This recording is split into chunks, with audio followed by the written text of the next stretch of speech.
Hey everyone, it is an honor to be able to share with you today. For those of you who don't know me, my name is Melissa Rosales, and I have been a part of House of Prayer for about 6 years now. Last year, I had the privilege of serving in London with an internship, an organization called Every Nation, and I was able to go because of many of you that supported me. This was a very unexpected year for everyone, and to be honest, after lockdown was initiated and we spent months and months having to do all of our ministry online, I started to ask God, why did you send me here? What was the point of my having to move across the ocean so that I could essentially do all this ministry online? Why couldn't I have just stayed in Blairsville where I have community and I have family and I had a job and all these things? Why couldn't I just stay? And I have learned over my years of experience, and this is not my first time, or was not my first time on the mission field. First of all, I've learned that obedience brings life, and that when God asks us to do something, it is best to just do it. We don't always understand why. And I certainly didn't understand why. But that doesn't mean that we can't ask God. And I did. I prayed through it and I said, God, will you just show me why I had to come? Because it's really hard. It's really hard to be here. I left a life of stability and comfort, and I would like to understand why. And one of the things that I learned over there was that discipleship is relationship. We are all called to make disciples. That's the Great Commission. We talk about it all the time. But what does it mean to make disciples? How do we do that? And discipleship only happens in the context of relationship. You can evangelize and witness to people, and God uses that. But true discipleship, bringing people on a journey toward Christ, requires relationship because a journey takes time and relationships afford that level of closeness. So that was one of the first things. I needed to be there to build relationships so that I could disciple the people that I was working with. But the second thing, most of my time there was spent indoors in this house. I moved in with a family that I had never met, had no connection to, and just nothing worked out the way that any of us had planned. Myself and another roommate were renting their daughters' rooms because their daughters were at university. And when lockdown began, they shut the universities down and sent all the kids home. So their daughters came home, and here we are, me and the other housemate are renting their rooms. So what do they do? Do we get kicked out? Do they find a place? So we had to cram all of us into the same house. We had to make a makeshift room for the girls down in the living room and basically spend about a good 8 months of 6 people in the house together all the time. Relative strangers, with the exception of, them being with their parents.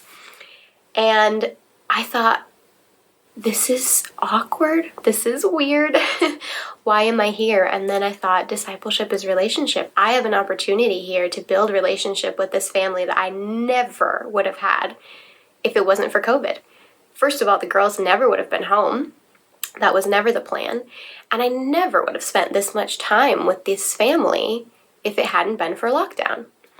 And the second lesson that God taught me through this year was that His grace to me is in the ordinary, and His grace through me is in the ordinary.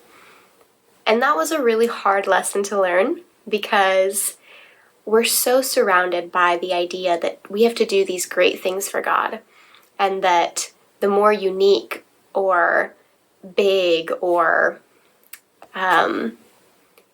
flashy it is, the more effective it is, the more productive it is, the more kingdom building it is. And that's not typically how God works. I love reading through the Gospels and seeing how Jesus went about His daily life, His ordinary daily life, going from one town to the next for an errand, essentially, or eating with these friends, or walking to the temple. I mean, just daily activities. And God met him on his way through his daily activities. And God's grace to others was through those ordinary moments. And I really got to see that take place in the family that I was living with.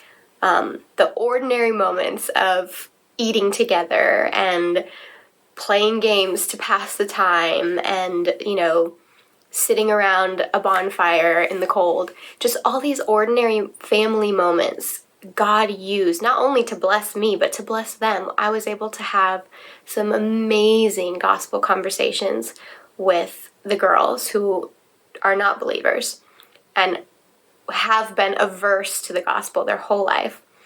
Really listened and asked good questions and wanted to hear more. I got to see their mom, who is a believer but has struggled in her faith because she's the only one in her family. Watch her grow in her faith, and we did Bible studies together. We prayed together. Just watch her flourish and thrive in these seemingly ordinary moments. And I thought, okay, God, you sent me to London to essentially just do life with a family. Like live in their house, get up in the morning, make breakfast, say hello, do some work online. And yes, we did accomplish some amazing online evangelistic ministry, and we were able to reach people all across Europe, and that's amazing. But for myself, I can't disciple all those people because I don't have a relationship with them. But the relationship that I built with this family is still allowing me to disciple them. I'm still in touch with them. We talk every week. We pray together. They ask questions. I can still have input in their life because God allowed relationship to happen. So I just want to encourage you. We're not all missionaries. We can't all go overseas, but we all make disciples, and that happens in relationship. Are you being intentional in your relationships to disciple? Not every relationship is discipleship, but every discipleship relationship requires relationship. So are you being intentional in your relationships to make disciples? And are you despising the ordinary, or are you seeking to see God's grace to you and through you in the ordinary?